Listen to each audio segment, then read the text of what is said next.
The year is 2025. Donald Trump, once again sworn in as President of the United States, casts a long shadow over the future of NATO. His return to the Oval Office is met with trepidation by many member states, a sentiment fueled by his previous skepticism towards the transatlantic alliance.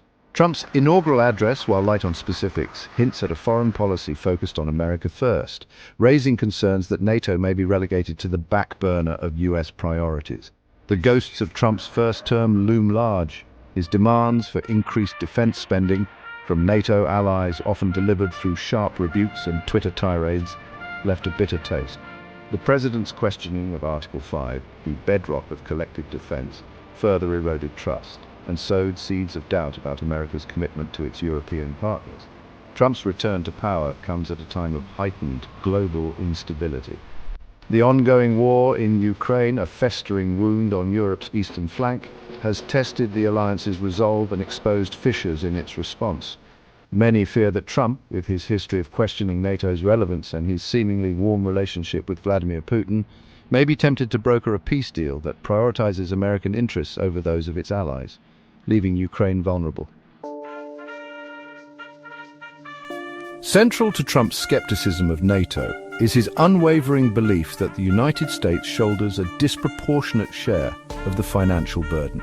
He frequently points to the 2% of GDP defense spending target, a benchmark many NATO members fall short of, as evidence of freeloading within the alliance. Trump argues that American taxpayers are being taken advantage of, forced to subsidize the security of wealthy European nations. It's time for our allies to pay their fair share, Trump declared in a recent rally, echoing a familiar refrain from his first presidency.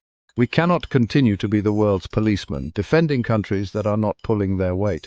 This transactional view of the alliance, where security is contingent upon financial contributions, has alienated many European leaders who see NATO as a partnership built on shared values and democratic principles, not just dollars and cents.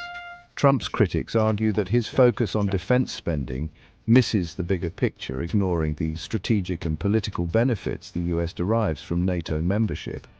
They point to the alliance's role in deterring Russian aggression, fostering transatlantic cooperation, and promoting democratic values as evidence of its enduring importance. However, these arguments seem to fall on deaf ears, drowned out by Trump's repeated insistence on fairness and his portrayal of the United States as a victim of its allies' fiscal irresponsibility.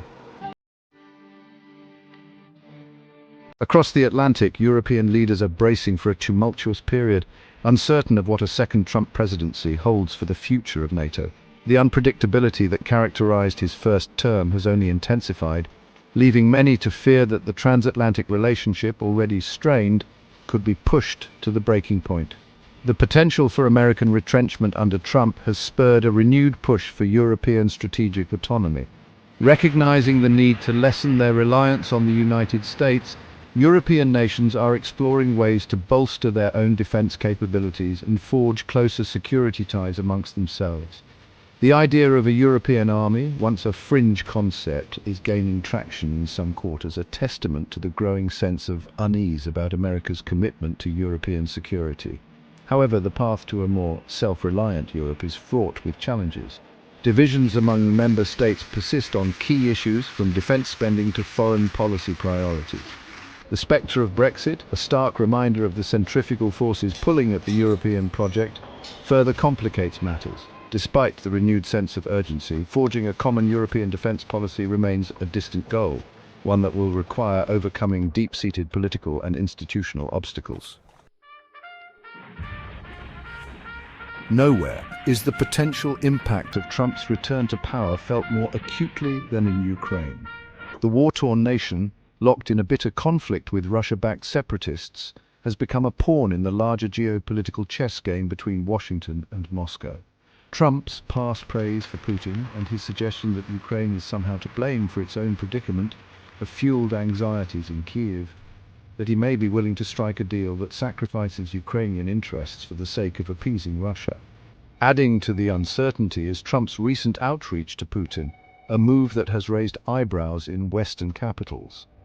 The content of their conversations remains shrouded in secrecy, but the mere fact that they are taking place is cause for concern. Many fear that Trump, eager to secure a foreign policy victory, may be tempted to pressure Ukraine into accepting a peace deal that would see it cede territory to Russia in exchange for a ceasefire. Public opinion in Ukraine, wearied by years of conflict and economic hardship, is beginning to shift. While there is no appetite for surrendering Ukrainian sovereignty, there is a growing sense of resignation, a belief that some concessions may be necessary to achieve a lasting peace.